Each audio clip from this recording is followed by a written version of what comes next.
Quiero escuchar tu voz, hablarme de nuestro amor, cada latido de tu corazón. Dime secretos del universo, tus infinitos misterios, que cada día es nuevo. Conoces cada parte de mi alma,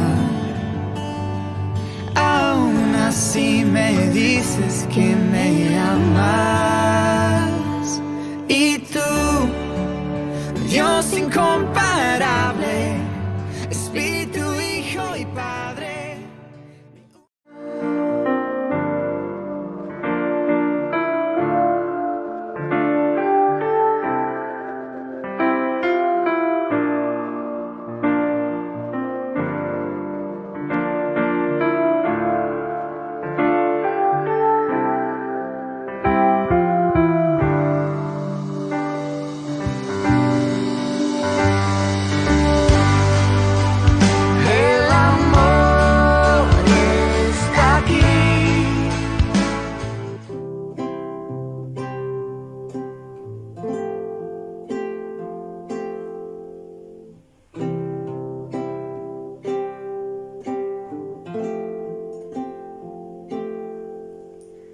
¿Quién formó las olas al hablar? ¿Quién contó la arena en el mar? Reyes, pueblos tiemblan a su voz, la creación le rinde adoración. Contempla a Dios, en su trono está, venid y adoradle. Contempla al Rey, nadie es como Él, venid y adoradle.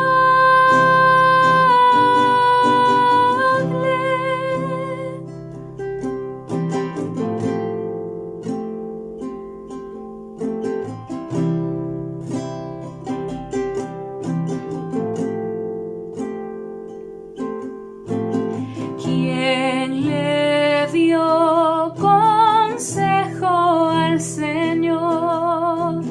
¿Quién cuestiona lo que Él habló?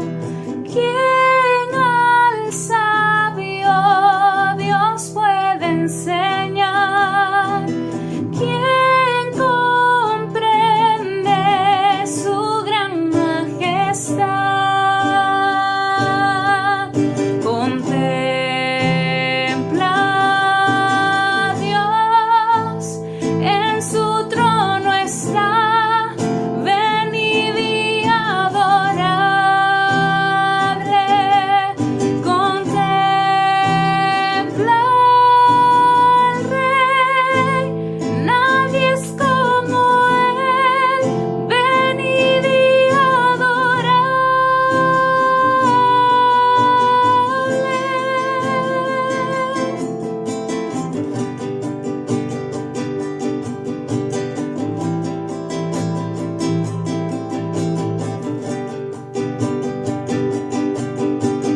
¿Quién sufrió los clavos en dolor? ¿Quién llevó el mal del pecador? Jesucristo, humilde al perecer, ha triunfado y reina con poder. Contempla a Dios, en su trono está, venid y adoradle.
nadie se pueda ver, donde tu amor bienestar nos dé, donde en ti todos tengan fe.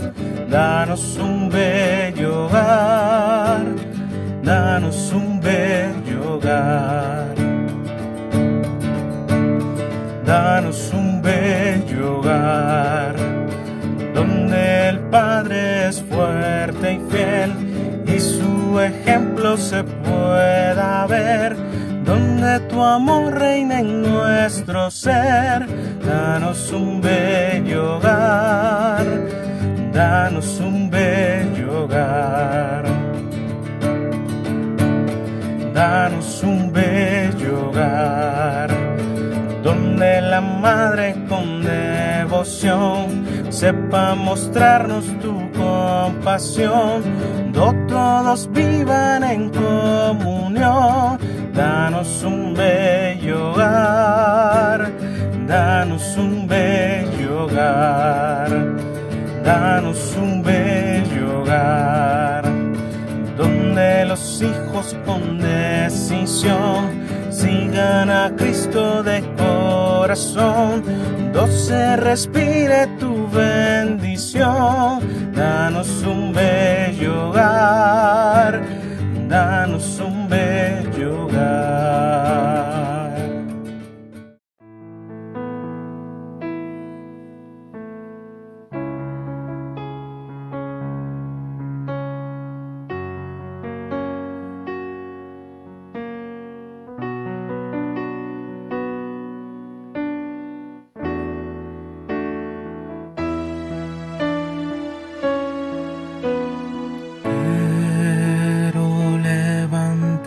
Mis manos,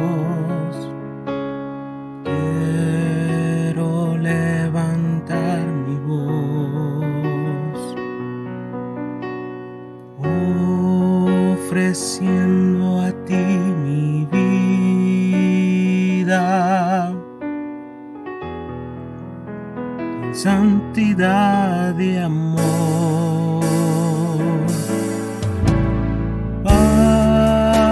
Solo a ti te ofrezco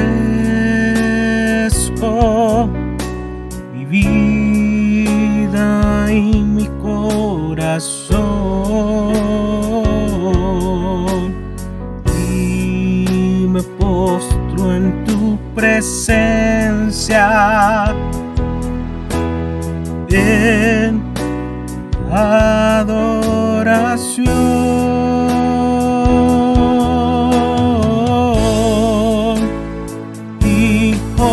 De Dios, recibe hoy toda la gloria, la honra y honor.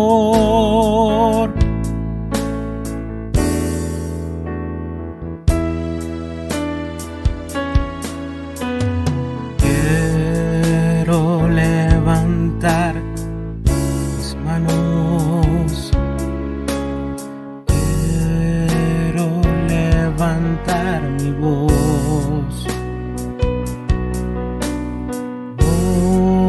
ofreciendo a ti mi vida,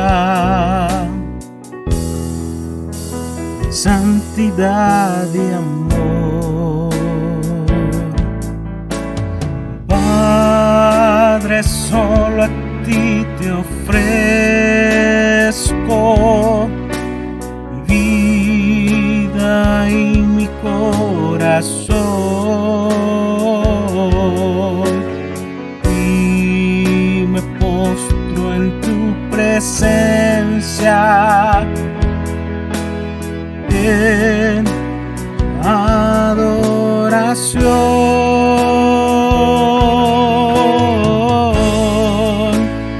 Hijo de Dios,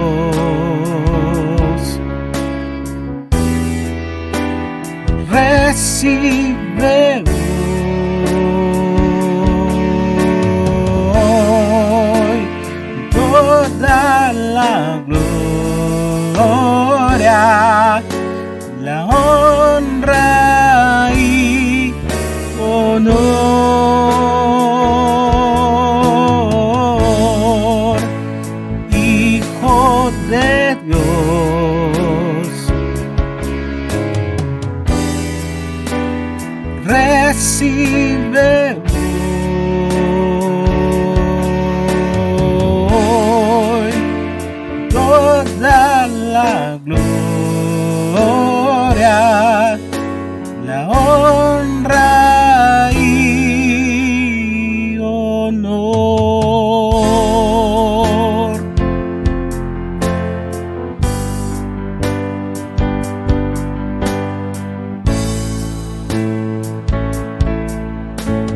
Muy buenos días, estimados hermanos. Continuamos esta mañana con el programa y qué gozo estar nuevamente con ustedes, el poder compartir la palabra del Señor, que es un privilegio grande para cada uno de nosotros y sobre todo para aprender de ella y aplicarlo en nuestra vida. Esta mañana el tema es Jesucristo, el centro de las finanzas en la familia. Es un tema muy importante porque nos enseña acerca de cómo debemos administrar las finanzas dentro de la familia. Vamos a orar y pedirle al Señor su dirección. Amado Señor, esta mañana estamos aquí delante de ti rogando tu dirección, que nos enseñes los principios que necesitamos aprender sobre este tema de las finanzas, de cómo Jesucristo debe ser el centro de las finanzas familiares. Te agradecemos, Señor, te lo pedimos todo en el nombre de Cristo Jesús. Amén. Quisiera compartirle acerca de los datos de una revista, de una encuesta que fue hecha en Estados Unidos y es citada por Conceptos Financieros a personas religiosas que debían cumplir 3 requisitos básicos. Primero, que respondieran de que eran personas que habían aceptado a Jesucristo como su Salvador, o sea, eran personas cristianas. Segundo, que estas personas pudieran asistir regularmente a la iglesia. Tercero, que estas personas pudieran tener una vida moral aceptable, un buen testimonio. El resultado de esta encuesta fue el siguiente: 40% de ellos estaban gastando más de lo que ganaban, o sea que estaban endeudados. 20% estaban al borde del divorcio, aunque no lo habían dicho en la congregación. 34% de ellos daba el 10% para la obra del Señor, de todos los encuestados. El 40% daba menos del 3%. El 26% no daban casi nada. El promedio de edad de estas personas era de 28 años y el promedio de endeudamiento en este grupo era de $66,000. Esta encuesta, por supuesto, nos hubiera gustado hacerla en Honduras, pero aquí no hay datos.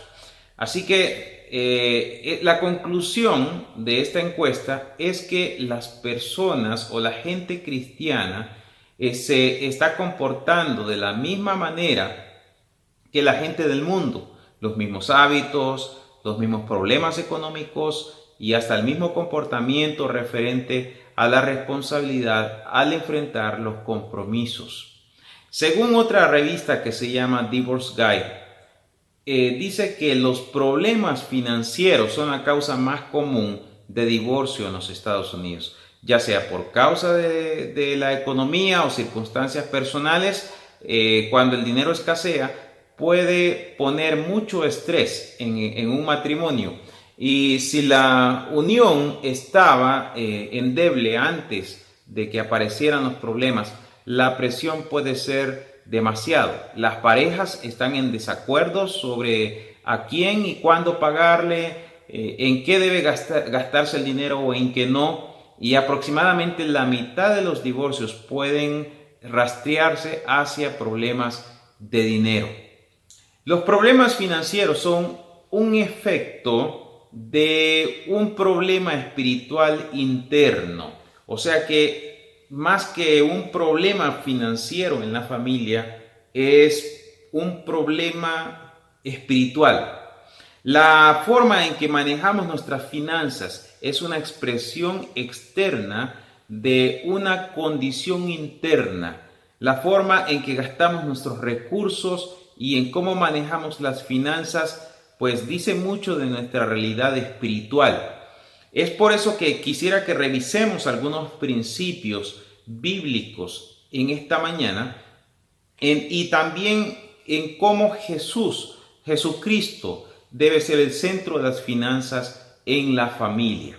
El primer punto que quisiera que veamos, el primer principio que quisiera que veamos esta mañana es que para que Jesucristo sea el centro de las finanzas en la familia debemos reconocer su soberanía sobre nuestros bienes. Reconocer su soberanía sobre nuestros bienes.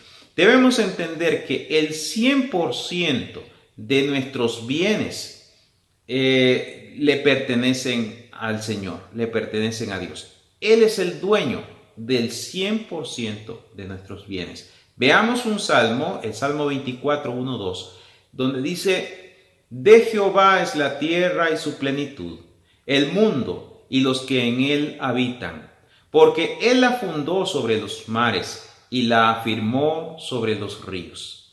Este salmo dice que a él le pertenece todo, la tierra es de él y todo lo que hay en la tierra. Los habitantes de la tierra son de él, eso incluye también a los animales, la tierra, los minerales, las plantas, las riquezas son de él. ¿Y por qué son de él?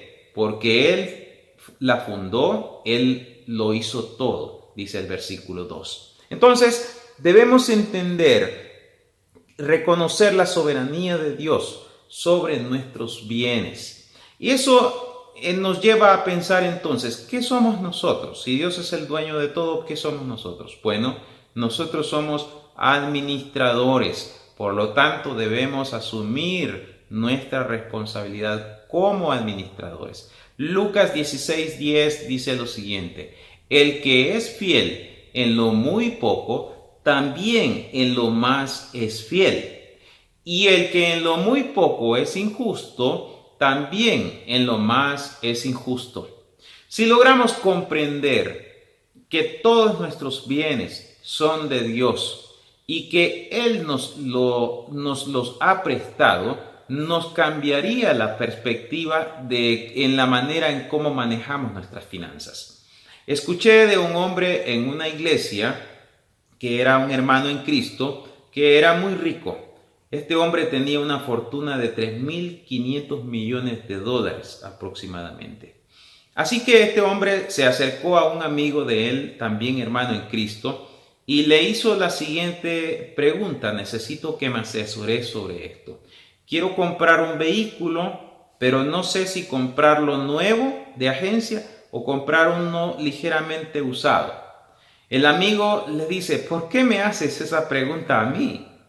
Tú sabes muy bien que para ti comprarte un vehículo es como pedir una papa frita o ensalada.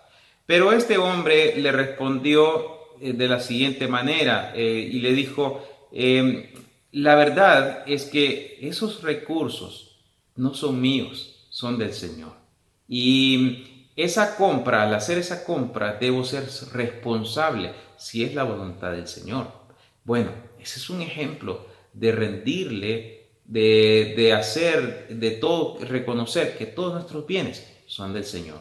El que es fiel en lo muy poco, también en lo más es fiel. ¿Cuántos dolores de cabeza nos ahorraríamos si tan solo estuviéramos conscientes y fuéramos obedientes a la palabra del Señor en aplicar este principio? Todo es de Dios. De nada soy dueño, solamente soy el administrador. Un periodista de Wall Street Journal preguntó al contador ejecutivo del señor Rockefeller, el hombre más rico de la historia que ha vivido sobre la humanidad. Cuando éste ya había muerto, el señor contador le dice: ¿cuánto dejó el señor Rockefeller? El contador se quedó pensando por un momento y le dijo: lo dejó todo, todo. Cuando usted muere, cuando yo muera, nada nos vamos a llevar, todo lo vamos a dejar. Así que solamente somos administradores. Para que Jesucristo sea el centro de las finanzas, de la familia, debemos reconocer su soberanía sobre nuestros bienes. El segundo principio que quisiera que veamos esta mañana es que Jesucristo no puede ser el centro de su familia, el centro de las finanzas en su familia si está en esclavitud financiera. Y vamos a ver una verdad bíblica. ¿Usted sirve a Dios o sirve a las riquezas? Y en Mateo 6:24 nos dice de la siguiente manera: ninguno puede servir a dos señores, porque o aborrecerá al uno y amará al otro, o estimará al uno y menospreciará al otro. No podéis servir a Dios y a las riquezas. Así que este versículo nos recuerda, o usted sirve a Dios o usted sirve al dinero. Hay algunos síntomas de esclavitud financiera que es bueno que nos hagamos un examen. El primero, preocupación. Usted cuando se va a dormir solo piensa en las cuentas por pagar, en las llamadas del banco, en la deuda del banco, en eso. Usted piensa en eso y se preocupa. Otro síntoma, que usted esté de mal humor. Llega a la casa, le grita a su esposa, maltrata a sus hijos, le da una patada al perro, hay discusiones frecuentes por dinero en el hogar. Ese es otro síntoma. Otro síntoma es la avaricia. Nunca está conforme. Es muy agarrado, es codo, es tacaño, o también usted está inconforme porque a otro compañero de su trabajo le pagan más o está ganando más y haciendo el mismo trabajo. Otro síntoma es la indulgencia. La indulgencia es cuando usted va a comprar algo que no necesita para sentirse bien, como quien dice, está bien, no lo necesito, pero lo voy a comprar. Otro síntoma es un inadecuado mantenimiento de datos. Recibimos el pago y al final del mes nos preguntamos en qué se nos fue el dinero. No nos dimos cuenta porque no tenemos control sobre lo que tenemos y gastamos. No tenemos un mantenimiento de datos. Estos son síntomas de problemas financieros. Ahora, ¿por qué caemos en esclavitud financiera?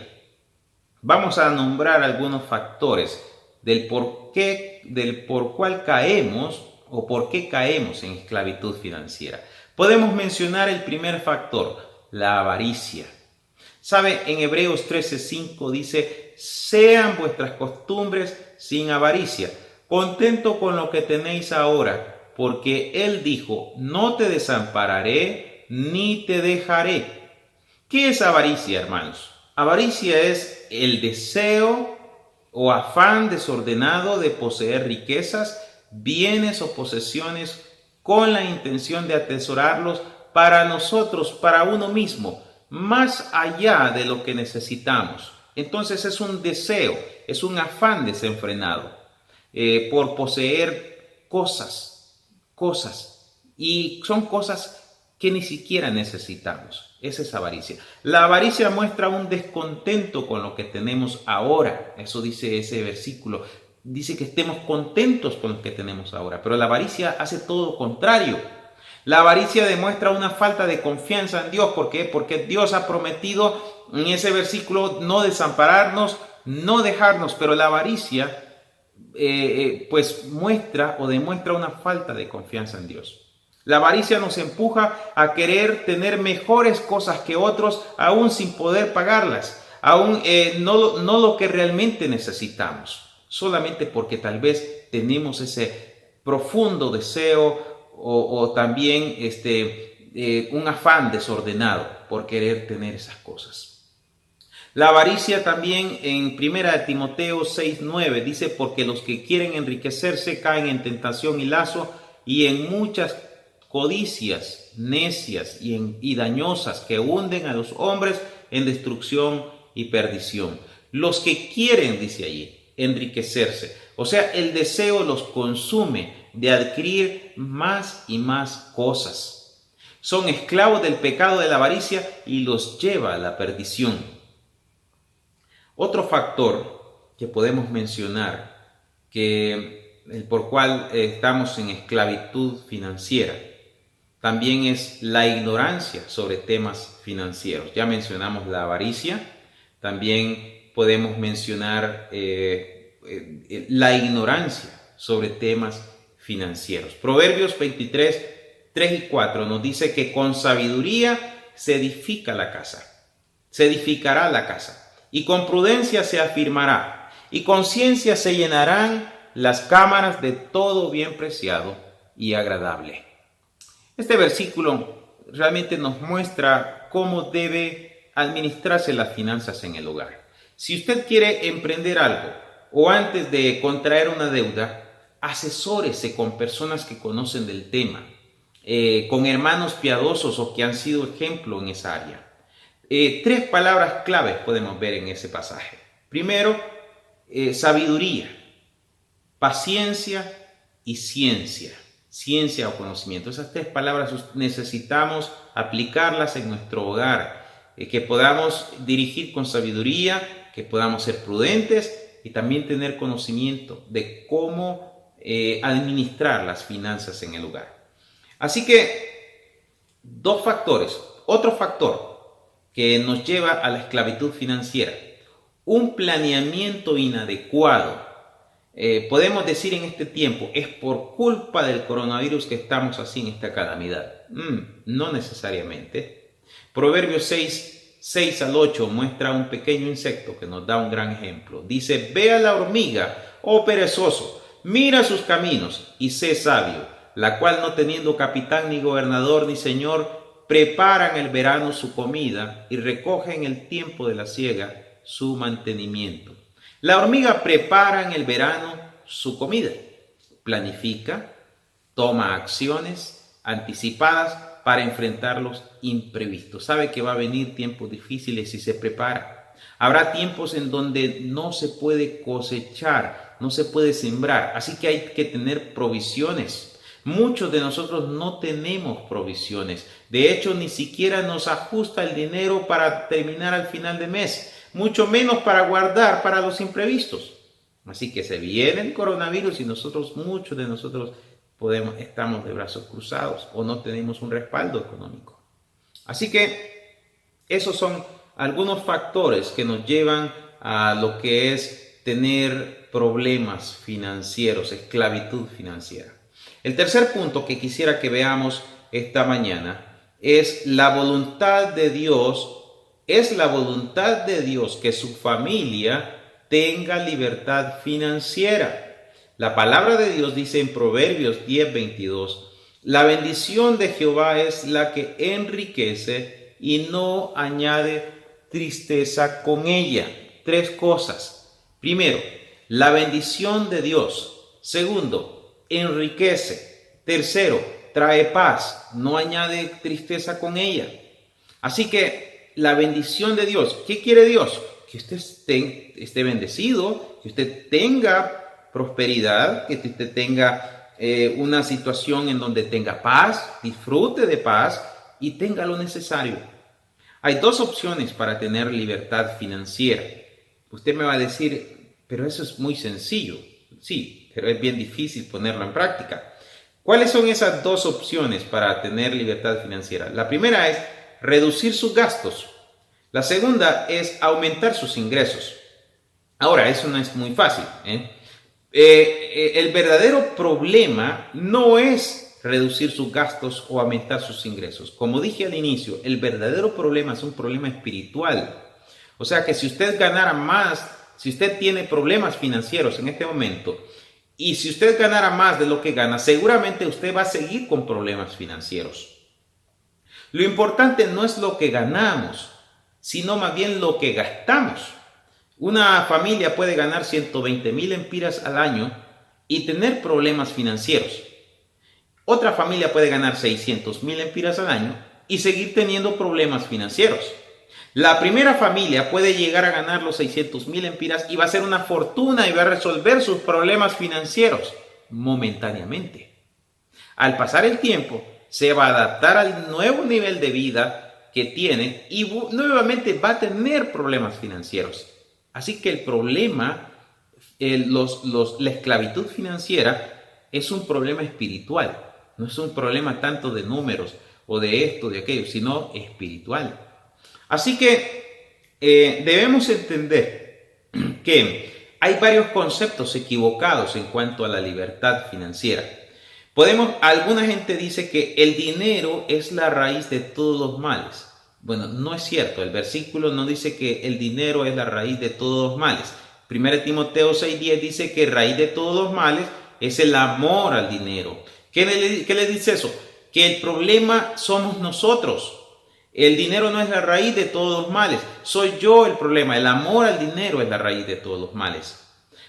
Hay otros conceptos que dicen que la pobreza es espiritual, es que alguien es pobre, entonces es espiritual. Eso no es cierto. Entonces la mayoría en el mundo seríamos espirituales, pues la mayoría somos pobres. Por otro lado, si somos ricos, podríamos olvidarnos de Dios creyéndonos autosuficientes. Y si somos muy pobres, entonces podríamos vernos en situaciones penosas como robar. Proverbios 39 dice: no sea que me sacie y te niegue, y diga, ¿quién es Jehová? O que siendo pobre, hurte y blasfeme el nombre de mi Dios. Otro concepto equivocado es que las riquezas son una evidencia de la bendición de Dios en nuestras vidas. No necesariamente. Si fuera así, entonces los apóstoles pues no recibieron bendición de Dios. Ellos murieron muy pobres. Pablo solamente tenía un abrigo que lo había olvidado en Troas. Tenía unos pocos libros. Los demás apóstoles también estaban en pobreza. La iglesia de Jerusalén sufría calamidades económicas.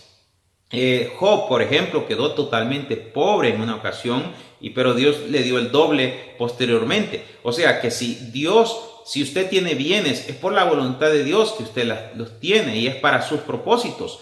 Y si somos pobres, pues Dios sabe por qué somos pobres y también tiene sus propósitos. Otro concepto equivocado es que si los problemas son una evidencia del pecado en nuestra vida, no es verdad, ni es bíblico. Los problemas son una evidencia de que Dios está trabajando en nuestra vida, o al menos que usted esté viviendo en alguna desobediencia, entonces Dios va a mostrar o va a enviarle algún juicio. Entonces, la voluntad de Dios es que usted tenga libertad financiera. Pero aquí debemos preguntarnos, ¿cómo tener libertad financiera? Entonces, hay un principio básico. Nunca gaste más de lo que gana. Nunca gaste más de lo que gana. Sepa distinguir. Entonces vamos a mencionar algunos puntos en este asunto. ¿Cómo tener libertad financiera? Bueno, sepa distinguir entre lo que es un deseo y una necesidad. Siéntese con su familia y establezcan los parámetros. ¿Qué es un deseo y qué es una necesidad? Proverbios 21:17 dice: hombre necesitado será el que ama el deleite, y el que ama el vino y los ungüentos no se enriquecerá. Si usted empieza a gastar en deseos o confundir los deseos con necesidades, usted no va a tener libertad financiera. Confiese su pecado. Si usted ha estado en esclavitud financiera, confiese su pecado delante del Señor, porque usted ha desobedecido los principios bíblicos. Ha habido una mala administración y transfiera sus posesiones a Dios, que Él se encargue, que Él le dé guía. Tercero, comprométase a obedecer los principios bíblicos que le guían en la vida financiera de su familia. Estos principios que estamos aprendiendo, estos versículos, estúdielos, póngalos en práctica en su vida. Comprométase a obedecerlos. Otro punto importante, comprométase a orar e involucrar a su familia en las decisiones económicas de ahora en adelante. Trate estos asuntos con la familia. Y por último podemos mencionar, comprométase a pedir consejo de personas que le pueden ayudar y guiar en asuntos de decisiones de compras o inversiones o pago de deudas. Hay personas que le pueden asesorar. Así que hablando justamente de cómo tener libertad financiera. Ahora, también es importante que usted haga un plan a corto plazo y otro plan a largo plazo. En el plan a corto plazo, usted va a elaborar un presupuesto familiar, ¿sí? Un presupuesto familiar. ¿Qué va a tener ese presupuesto familiar? Allí va a establecer prioridades. Dentro de esas prioridades, recuerde que usted no es el dueño de las posesiones, de sus cosas. El dueño es el Señor, el 100% es del Señor. Usted va a apartar una parte en agradecimiento al Señor, que será un 10%, si quiere dar el diezmo, si usted quiere dar el 12%, el 15% o el 20%, usted sabrá. Pero eso es prioridad en su presupuesto. Segundo, otra prioridad es sustento y abrigo. lo que vemos en 1 Timoteo 6:8, donde dice que estemos contentos con sustento y abrigo. Eso debe estar en las prioridades de su presupuesto. Ahora, en su presupuesto familiar, revise los porcentajes de sus ingresos. ¿Dónde se están yendo? ¿En qué gastos? Según expertos, usted no debe gastar más del 40% en pagar su casa o alquiler de su casa. Si está gastando más de eso, entonces usted está viviendo por encima de sus posibilidades. Por ejemplo, en transporte, usted debe gastar un 17%, es un costo sugerido. En alimentación, usted no debe gastar más de un 17%. En entretenimiento, usted debe invertir un 5%. En ahorros, usted debería ahorrar por lo menos un 5%. Y esos son parámetros que los expertos nos dan y que usted puede estudiar más detalladamente. Propóngase eliminar las deudas de consumo. O sea, las deudas de consumo son ese televisor que usted está pagando a plazo, esa estufa, incluso hasta la casa, que aunque es una hipoteca, pero también entra dentro del consumo. Así que si usted elimina estas deudas, usted puede entender Proverbios 22:7, que dice: el rico se enseñorea de los pobres, y el que toma prestado es siervo del que presta. Quizá le toque devolver ese televisor que está pagando de 50 pulgadas a plazo fijo, y quizá necesite un televisor más pequeño, o esos muebles que tal vez le ocupan mucho espacio, o tal vez en vez de salir a comprar 2 veces a la semana o a comer afuera 2 veces a la semana, tal vez usted solo necesite 2 veces al mes. ¿Qué sé yo? Usted sabrá y conocerá su realidad. Elimine las deudas de consumo. Comience con las que tienen tasas de interés más altas. Si tiene tarjetas de créditos, aquí hay algunas soluciones, o mejor dicho, algunas enseñanzas. Primero, nunca compre algo que no está en su presupuesto. Nunca compre con su tarjeta de crédito algo que no está en su presupuesto. Segundo, comprométase delante del Señor cada mes a pagar el 100% de su consumo. Tercero, si usted no cumple con el pago de contado, inmediatamente deshágase de esas tarjetas, porque entonces el problema no son las tarjetas, el problema es usted. ¿Sí? Entonces, en ese plan, trate de aplicarlo en ese plan a corto plazo. Un plan a corto plazo es de los próximos 6 meses o un año. Ese es un plan a corto plazo. Ahora, planifique a largo plazo, ¿sí? Planifique a largo plazo. Estamos hablando de cómo tener libertad financiera. Planifique a largo plazo. ¿Qué es un plan de largo plazo? A más de un año, ¿sí? Eso significa, ¿qué va a hacer en el plan, en el plan de largo plazo? Bueno, desarrolle un estilo de vida razonable que esté a su alcance. Recuerda el versículo de Hebreos 13:15 que leíamos. Sean vuestras costumbres sin avaricia. Estar contento con lo que tenemos ahora. Es la actitud que tengo frente a la vida lo que cuenta. Si el Señor nos da más, estaremos contentos. Si el Señor no nos da más, pues estaremos contentos. ¿Cuánto es suficiente para usted? ¿Una casa es suficiente? ¿Un vehículo o 2 vehículos? ¿Un negocio? ¿Un trabajo es suficiente o 2 trabajos? En un momento usted tiene que parar. Si no, caerá en el síndrome de un poquito más. Hablando de esto, al señor Rockefeller, un reportero le preguntó cuánto dinero era suficiente para él. Y este le dijo, solo un poquito más, solo un poquito más. Así que ese es un síndrome de un poquito más. Que su meta, dentro también de su plan de largo plazo, su meta sea eliminar totalmente las deudas. No espere llegar usted a la tercera edad teniendo deudas. No es normal. No puede vivir usted endeudado siempre. Recuerda el versículo de Proverbios 22:7. El rico se enseñorea de los pobres y el que toma prestado es siervo del que presta. Hay varias deudas, hay varios tipos de deudas. No le estoy diciendo que una deuda de inversión en un negocio pues sea malo. Pues yo pienso que a veces es incluso hasta necesario. Le estoy hablando de deudas que son deudas que lo tienen atado en deudas de consumo o deudas de hipotecas, que es otro tipo de deuda. Entonces, en el Antiguo Testamento nosotros vemos que las deudas no duraban más de 7 años. Hoy las deudas duran 10, 20, 30 años. Mientras usted no pague su casa, esa casa no es suya. Primero pague las deudas entonces que tienen, que el interés es más alto, porque esos intereses debería estar ahorrándolos o invertirlos o suplir en las necesidades de sus hijos, ¿verdad? Y luego entonces continúa con aquellas como las hipotecas. Dos cosas importantes en cuanto al pagar las deudas. Una, hay que tener el deseo. Dos, hay que tener disciplina, ¿verdad? Pueden venir problemas financieros, pero si usted tiene disciplina, si tiene ahorros, usted va incluso hasta puede aprovechar oportunidades que se presenten en ese tiempo.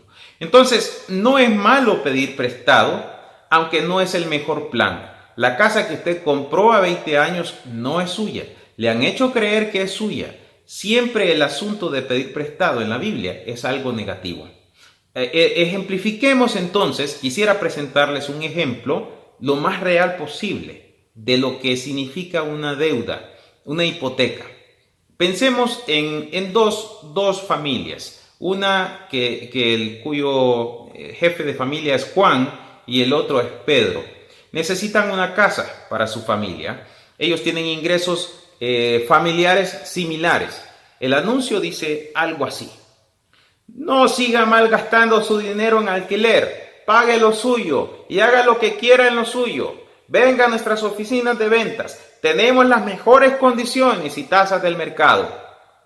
Así que Pedro y Juan van y ven aquella casa muy bonita, está un lugar bonito y leen todas las condiciones. Así que dice Pedro: wow, solo tendría que poner un poco más de dinero a mi cuota de alquiler y pago mejor mi propia casa. Supongamos que él alquila una casa modesta en donde paga unos 5,000 lempiras mensuales. Y así que él dice: voy a endeudarme con 1,000,000 de lempiras para comprarme esta casa a un plazo de 20 años, pagando un 10% anual. Así que viene y le calculan la cuota y le dicen: mire, don Pedro, usted solamente va a pagar 11,240 lempiras mensuales con todos los costos y seguros incluidos. Ah, bravo, fabuloso, dice Pedro. La tomo. Viene Pedro y la toma. Y entonces, al final de los 20 años, Pedro habrá pagado 2,708,840 lempiras. De intereses, Pedro pagó 1,708,840, o sea, un 171% más del valor inicial de la casa. En otras palabras, si lo llevamos a cuántos años Pedro trabajó para el banco, entonces pasó 12 años trabajando siendo esclavo del dueño de la casa, que sigue siendo el banco, y 8 para comprar su casa, la cual hasta la última cuota sigue siendo del banco. Suponga que la propiedad ha ganado plusvalía, un 100%. Esa casa ahora vale 2 millones, ¿sí? Entonces, Pedro dice: voy a vender esta casa. Ya la pagué al banco, pero la casa solo vale 2 millones y él pagó 2,708,000. ¿Cuánto perdió Pedro? 708,000 lempiras. Ahora, Juan le presenta la misma información. Y Juan dice: voy a hacer números. En vez de endeudarme con el banco, dice: voy a ver qué hago. La cuota son 11,240 lempiras mensuales. ¿Qué tal si mejor sigo viviendo en la misma casa en donde pago 5,000 lempiras de alquiler? Y dice: voy a idearme un plan. Voy a meter en una cuenta de plazo fijo los 6,240 lempiras mensuales y la tasa de interés es un 8% anual. Y Juan es muy disciplinado y todos los meses está depositando y está ahorrando esa cantidad. Al final de los 12 años, Juan tendrá ahorrado la cantidad, escuche bien, de 1.521.217 lempiras. Supongamos que esa casa ya no vale 1 millón, ahora vale 1.500.000 lempiras. ¿Por qué? Por la inflación, costos de construcción, el terreno, etc.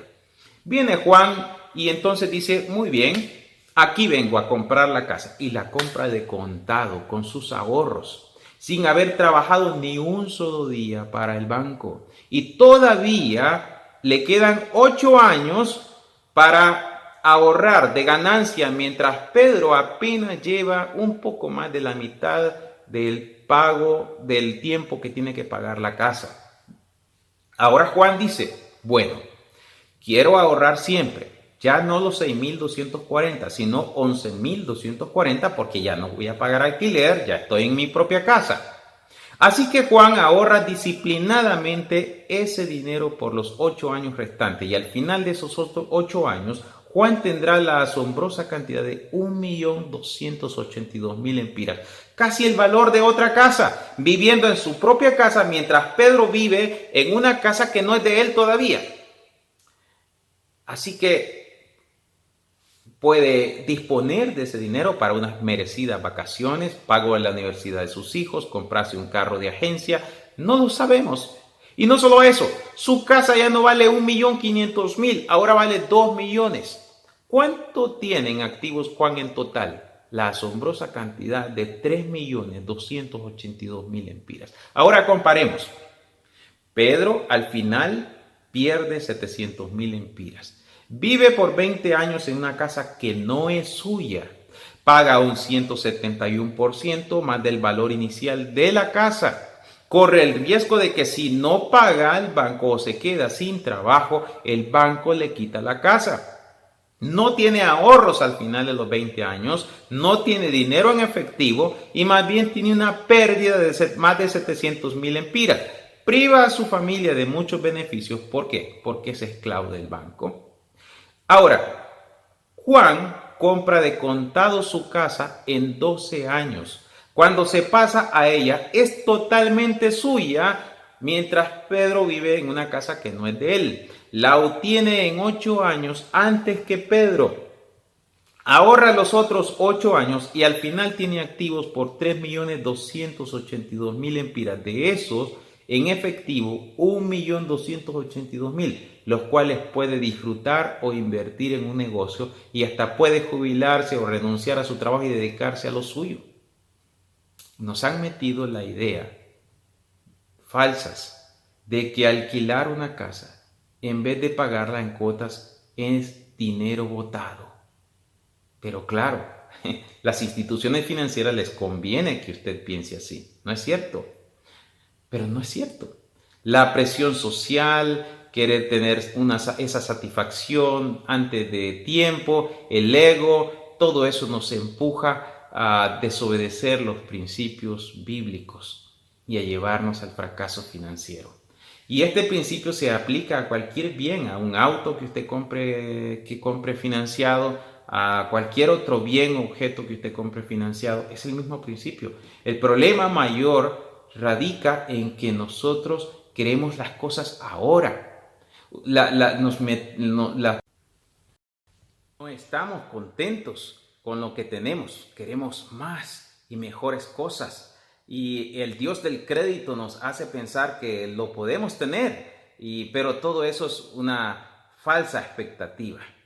Cuando hubo la recesión del 2008 en Estados Unidos, mucha gente perdió su casa y todo lo que habían pagado al banco se esfumó. Se dieron cuenta de lo que estaban pagando un valor muchísimo más alto de lo que realmente valían las casas. Y así que lo dejaron perder. No había ninguna ganancia económica en mantener esa casa. Y uno de los magnates, hubo un magnate mexicano que aprovechó esta oportunidad, compró muchísimas propiedades a precios bajísimos y se hizo más millonario. Usted dirá, fácil, porque para él es millonario. No necesariamente. Tenía un mejor plan que toda esta gente que perdió su casa, ¿verdad? Y entonces aprovechó la oportunidad. Si nosotros planificáramos a largo plazo, nos daríamos cuenta de todas estas cosas. El banco no le va a dar esta explicación. Ese es su negocio, ¿verdad? Y no hay nada de malo en ello. Solamente es negocio a costa suya, por supuesto. ¿Qué podemos decir entonces como conclusión, estimados hermanos? Primer punto. Para que Jesucristo sea el centro de las finanzas en la familia, debemos reconocer su soberanía sobre nuestros bienes. Eso implica asumir nuestra responsabilidad como administradores. Otro punto. Jesucristo no puede ser el centro de las finanzas en la familia si está en esclavitud financiera. ¿Por qué? Porque su palabra dice todo lo contrario. Su palabra nos alienta más bien a poder confiar en el Señor y estar contento con lo que tenemos. Otro principio que aprendimos es que es la voluntad de Dios que su familia tenga libertad financiera. Esa es la voluntad del Señor. Y aprendimos cómo tener libertad financiera, los pasos que nos ayudan a obtener esa libertad. Y sobre todo vimos la perspectiva de Dios frente a las deudas. Y este ejemplo último, cómo realmente una deuda no bien manejada tal vez nos puede llevar a pérdidas en vez de ganancia. Estimados hermanos, espero que esta enseñanza haya sido de bendición para usted y le ayude a usted y su familia a hacer de Jesucristo el centro de las finanzas en su familia. Que el Señor nos ayude a obedecer sus principios. Recuerde, los problemas financieros son más que todo un problema espiritual. ¿Qué tal si oramos y le damos gracias al Señor? Padre, esta mañana estamos agradecidos por tu palabra y ayúdanos a ser obedientes a estos principios. Tú, Señor, podemos ver en tu palabra que tu voluntad es que nosotros podamos tener libertad financiera, que tú seas el centro de nuestras decisiones en las finanzas, en la familia. Permite, Señor, que eso sea una realidad en nuestra vida. Te damos gracias, Señor, por habernos enseñado en el nombre de Cristo Jesús. Amén. Muy bien, estimados hermanos, que el Señor les bendiga. Continuamos con el programa esta mañana.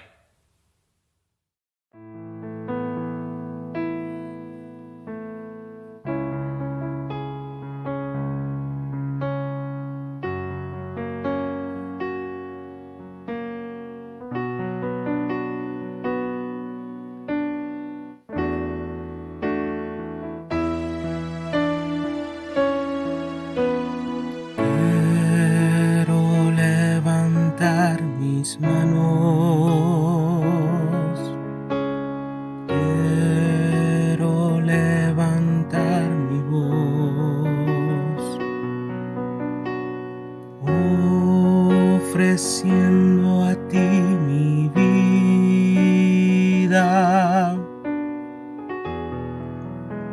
en santidad y amor.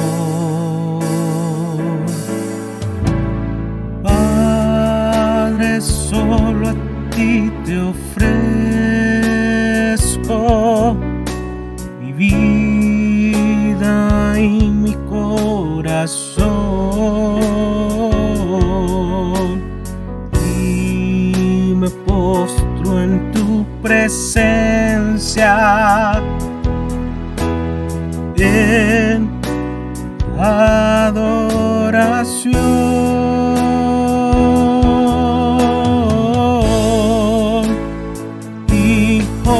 De Dios,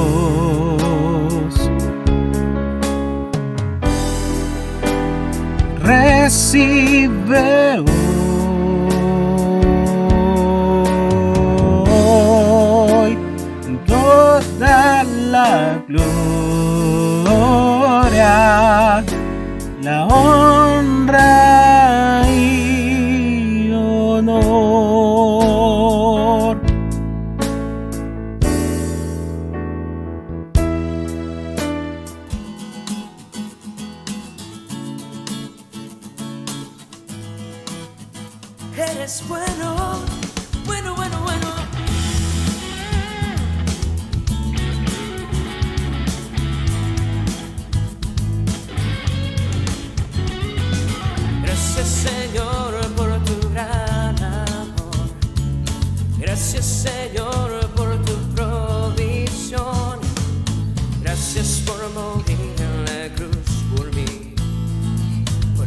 your black hat.